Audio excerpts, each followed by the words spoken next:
नमस्कार दोस्तों, आपका स्वागत है मेरे चैनल जयपुर वॉक में। अभी एक किसी भाई ने पूछा कि आप ये राजस्थान ट्रैवल टूरिज़्म को प्रमोट करते हैं और ख़ास तौर से जयपुर की बात होती है, तो जयपुर में ऐसा क्या ख़ास है? क्यों जयपुर ही विज़िट करें? तो मित्रों, मेरी दृष्टि में भारत के पास खजाना है।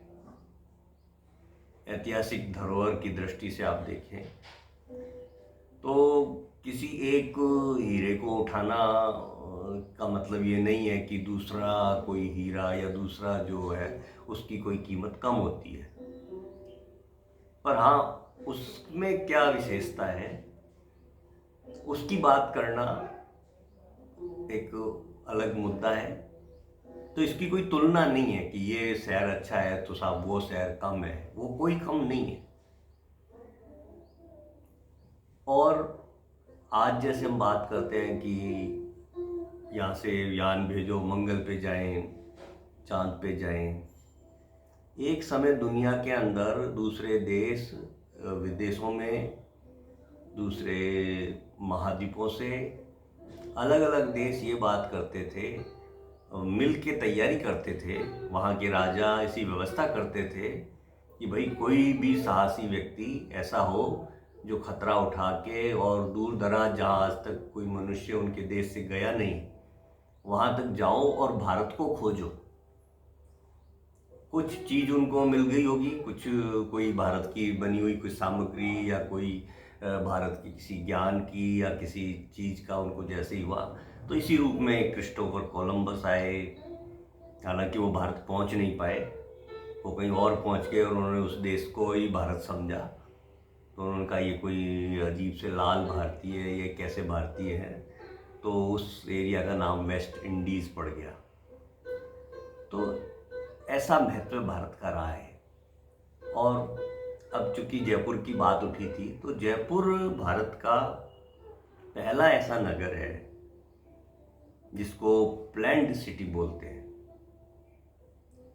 और महाराजा जय सिंह जी उस वक्त आमेर में राज करते थे और एक प्रखर विद्वान गणितज्ञ, उन्होंने पहला पूर्व नियोजित एक शहर बनाया जिसको प्लान टाउन बोलते हैं, जो कि यूरोप के अंदर ये कंसेप्ट बहुत सालों बाद आया।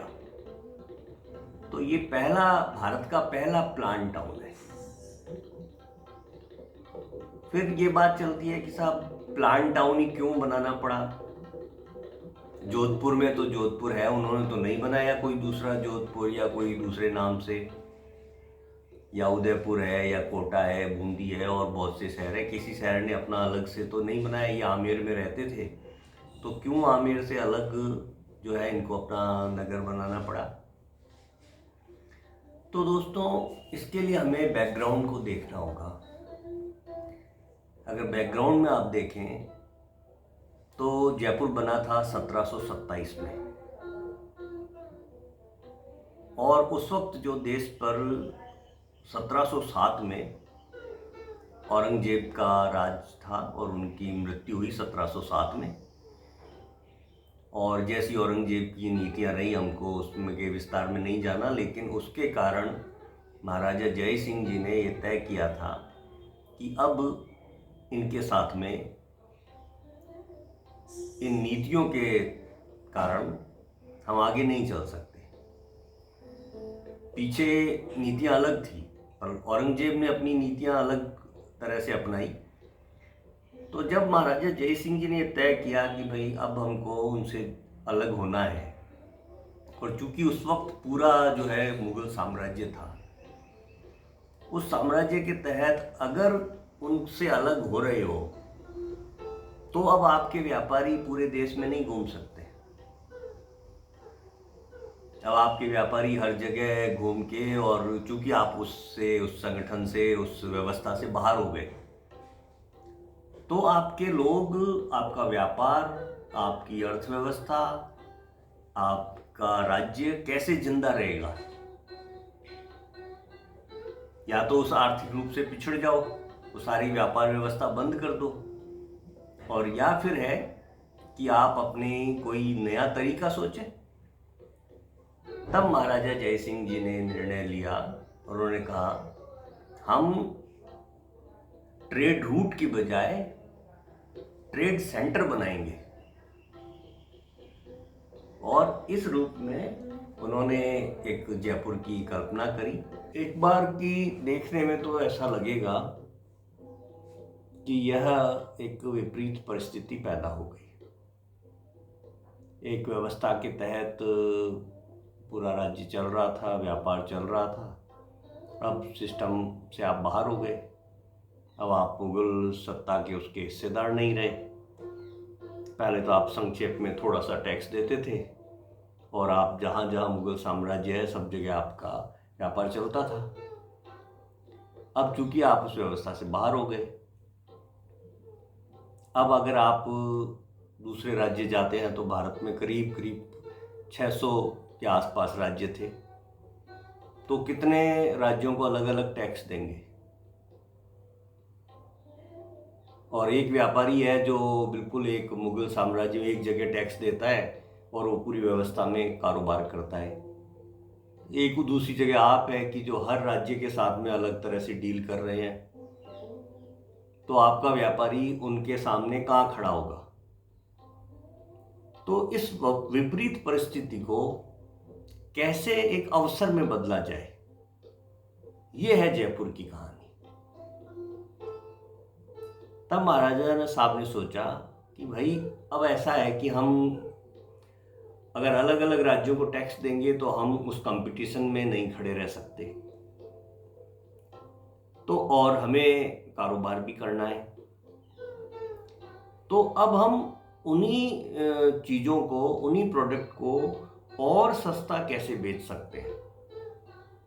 तो हम ट्रेड रूट की बजाय ट्रेड सेंटर को डेवलप करेंगे। और जब ट्रेड सेंटर डेवलप होगा तो उसके कुछ फायदे भी हैं कि अब आपको 6 महीने सामान बनाओ और 6 महीने बेचने के लिए निकलो। तो 6 महीने आप बना नहीं रहे हो, और बना भी रहे हो तो पीछे जो लोग बाग हैं वो बना रहे हैं, आप खुद वहां पे नहीं हो। अब चूंकि आप व्यापार पे वहां ट्रेड रूट पे जा नहीं रहे हो, तो आपको पूरा टाइम मिल रहा है अपनी चीजों को मैन्युफैक्चरिंग के लिए। दूसरा ये है कि अब आपको टैक्स नहीं देने, बल्कि कोई आपके सेंटर में कुछ सामान लेने के लिए आता है तो वो आपको टैक्स देगा। लेकिन इसका फायदा उन्होंने कहा कि हम ग्राहकों को देंगे कि हम जो प्रोडक्ट जिसमें हमारा ट्रांसपोर्टेशन काउंट होता था, जिसमें हमारे दूसरे टैक्सेस काउंट होते थे, हमारी जाने की व्यवस्था लगती थी, मेहनत लगती थी, समय लगता था, वो जो सारा खर्चा है और वो जो हम टैक्स मुगल लोगों को देते थे और वो जो सारी खर्चे होते थे, उस खर्चे को हम न करके और हम अपना सामान सस्ते में बेचेंगे। तो अगर आपको कोई बहुत अच्छी डील करनी है, किसी व्यापारी को कुछ सामान लेना है, तो बहुत सस्ते के अंदर जयपुर आके और उस सामान को ले सकता है। बहुत मिनिमल टैक्स, आप जो सिटी में एंट्री होती है तो उस वक्त जो भी आपको देना होता है। तो इस तरीके से इस एक विपरीत परिस्थिति को कैसे अवसर में बदला, और इसके लिए उन्होंने कहा कि हम एक ऐसा अच्छा ट्रेड सेंटर डेवलप करेंगे। तो आमेर के अंदर रहते हुए ये सारी जयपुर की कल्पना की गई, और उसके लिए पूरा 10 किलोमीटर बाई 10 किलोमीटर पूरा एक वर्ल्डेड सिटी का निर्माण किया गया। और दूसरा है कि राजस्थान में परंपरा रही है, क्योंकि हमारे यहाँ बारिश केवल साल में 30 दिन होती है, इससे ज़्यादा बारिश नहीं होती। जो मानसून में जो बारिश होती है जुलाई अगस्त में, और अगर कुल दिन गिन लें तो वो 30 से ज़्यादा ऐतिहासिक रूप से कभी नहीं रहे। उस 30 दिनों की बरसात में जो पानी बरसता है उसको हमें इकट्ठा करना है, इसकी बहुत माकूल व्यवस्था होती थी। आमेर के अंदर आप देखेंगे तो मावटा लेक है, उस लेक से सराउंडेड 7 अलग अलग दूसरे लेक थी। और जब ये लेक बनाते हैं, जयपुर के लिए स्पेशल रूप से मानसागर लेक को डेवलप किया गया, जिसके अंदर सेंटर में जल महल है। वो जो मानसागर लेके जब पानी इकट्ठा करते थे तो उसको सागर कहते थे। इतना इकट्ठा करो कि उसकी गिनती न की जा सके। और वही इकट्ठा किया हुआ पानी सिटी सेंटर के अंदर एक तालाब बनाया गया, एक छोटा, जिसको ताल कटोरा लेक बोलते हैं। तो जब उपयोग में लाते हैं तो कटोरा, कटोरा मतलब उतना ही बाउल कि जिसमें जितनी जरूरत हो उतना ले लो। पानी आपने इकट्ठा कर लिया, दूसरी जगह बांध बना बना के बरसात के एक एक बूंद को इकट्ठा किया, फिर उस पानी को लेके और आप यहाँ पे अपना सिटी के अंदर उसको यूज कर लो। इसी के तहत बनाया गया था रामगढ़ बांध, जहाँ एशियाड के अंदर नौकायान हुआ था। और आज अगर आप रामगढ़ की जाके हालत देख लें तो वहां एक बूंद पानी नहीं है। यहाँ जो जितना इसका कैचमेंट एरिया था, वो सारा कैचमेंट एरिया उद्योगपतियों को, जो जो रसूखदार थे उन सबको बेच दिया गया। तो जो सारे रास्ते थे वो रास्ते सारे बंद कर दिए। और रामगढ़ बांध पूरे जयपुर शहर को पानी सप्लाई करता था, ये 90 के दशक तक, 90 से बाद तक। तो आज उसकी हालत ये है। ये आज पूर्वजों ने हमारे लिए क्या बनाया और हमने अपने भ्रष्टाचार में हम कहाँ पहुँच गए, कितना गिर गए नीचे। खैर वो अलग मुद्दा है। तो उस वक्त जो है महाराजा साहब ने इसकी जयपुर की कल्पना करी और कहा कि एक इस तरह का हम ट्रेड सेंटर बनाएंगे जिसकी चौड़ी सड़कें होगी। तो जयपुर जाना जाता है इसलिए जयपुर के अंदर आप जानते होंगे फेमस चौड़ा रास्ता, जो 300 साल पहले उन्होंने इस तरीके से पूरे नगर का निर्माण किया।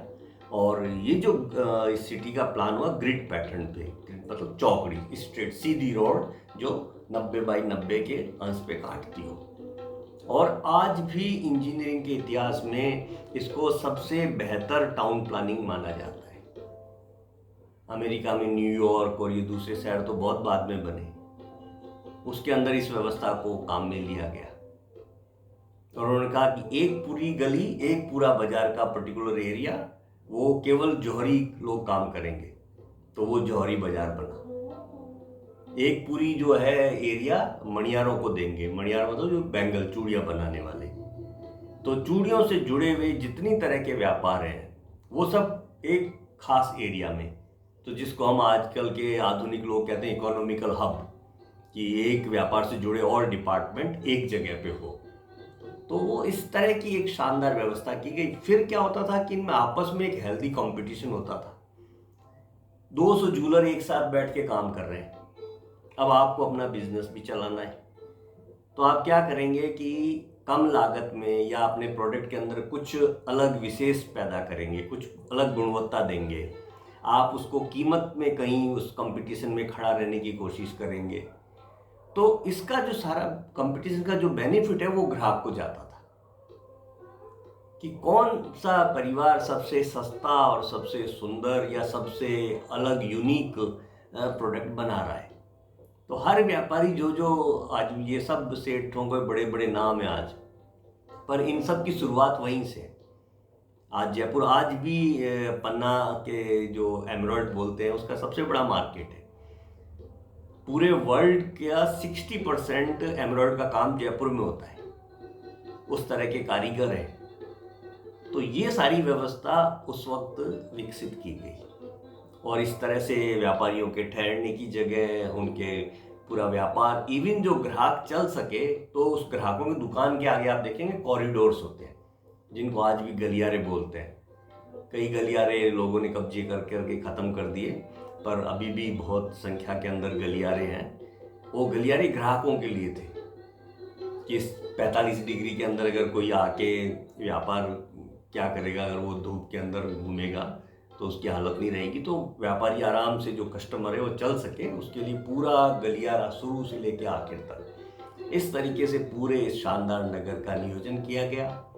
और चूंकि उस वक्त एक परंपरा थी और एक कह लो आपकी एक तरह का फैशन था कि जो भी ऐसे एलीट या जो भी इस तरह के अभिजात्य वर्ग के मकान बनते थे तो ज़्यादातर वो लाल संगे सुर्ख रेड जो है लाल स्टोन उसको काम में लेते थे, या संगे मरमर। तो संगे मरमर तो खैर बहुत महंगा पड़ता है, तो संगे सुर्ख ज़्यादा पॉपुलर था और मुगलों के भी ज़्यादातर भवन आपको इस लाल पत्थर में मिलेंगे। पर यहाँ जय सिंह जी ने सोचा कि अगर हम पूरे जयपुर को उसी लाल पत्थर में बनाएंगे तो जो इसकी कीमत है वो चौगुनी होगी, उससे भी ज़्यादा। तो हम साधारण पत्थरों से बनाएंगे पर हम गेरुआ रंग इसके ऊपर पेंट कर देंगे। तो इस तरीके से वो एक इसका जो चूंकि चलत में था और एक चूंकि ये अपने आप में अभिजात्य शहर तो था ही, एक अपने आप में बड़ा ट्रेड सेंटर था तो किसी रूप में कम नहीं था, और पॉलिटिकल पावर थी और पूरे रजवाड़ों का इधर उनका सपोर्ट था, तो एक बहुत सशक्त केंद्र था और बहुत बड़े लेवल पे व्यापार करता था। तो वही व्यापार क्योंकि ये समझ गए थे कि या तो युद्ध कर लो या अपने लोगों को विकसित कर लो। तो जब उन्होंने देखा कि परिस्थितियां ठीक थी तो उन परिस्थितियों के हिसाब से इन्होंने व्यापार को कभी मरने नहीं दिया। जयपुर का व्यापार लगातार जो है विकसित होता रहा और अंग्रेजों के आने से पहले तक भारत दुनिया का one of the richest country था। तो वो व्यवस्था के अंदर भारत का उन्नति तो हो ही रही थी। तो इस रूप में इस सारे नगर का नियोजन किया गया, पूरा ट्रेड सेंटर बनाया और अलग अलग व्यापारी अलग अलग घराने विकसित हुए। और जयपुर की जो एक कहें कि बुरा दौर माना जाता था, लोग समझते थे अभी मुगलों से बाहर हो गए हैं तो कैसे सरवाइव करेंगे, उसके अंदर जयपुर ने और ज़्यादा उन्नति करी और ज़्यादा बेहतर रूप से काम किया और किसी व्यापारी को कोई तकलीफ नहीं हुई और उनको पूरा प्रोटेक्शन मिला, बल्कि और बेहतर तरीके से उन्होंने उनका व्यापार बढ़ा। तो इस तरीके से सारे नगर का नियोजन हुआ और बड़ा सेंटर के अंदर सिटी पैलेस एक पॉलिटिकल सेंटर को केंद्र में रखा गया और उसके अलावा अलग अलग जो है फिर आगे प्रताप सिंह जी ने ये हवा महल बनाया जो पढ़ पोते हैं इनके जय सिंह जी के। तो ये सारी जयपुर की कहानी है। तो ये आज भी लोगों को आश्चर्य करता है कि 300 साल पहले कैसे कोई ग्रिड पैटर्न में टाउन प्लानिंग की बात सोच सकता है। और ये एक महान गणितज्ञ तो थे ही और इसके कारण प्री टेलीस्कोप से पहले जयपुर एस्ट्रोनॉमी के अंदर वर्ल्ड का सेंटर था और उसको आज यूनेस्को ने भी रिकॉग्नाइज किया है और जंतर मंतर को वर्ल्ड हेरिटेज का दर्जा दिया है। तो जंतर मंतर की बात फिर कभी करेंगे।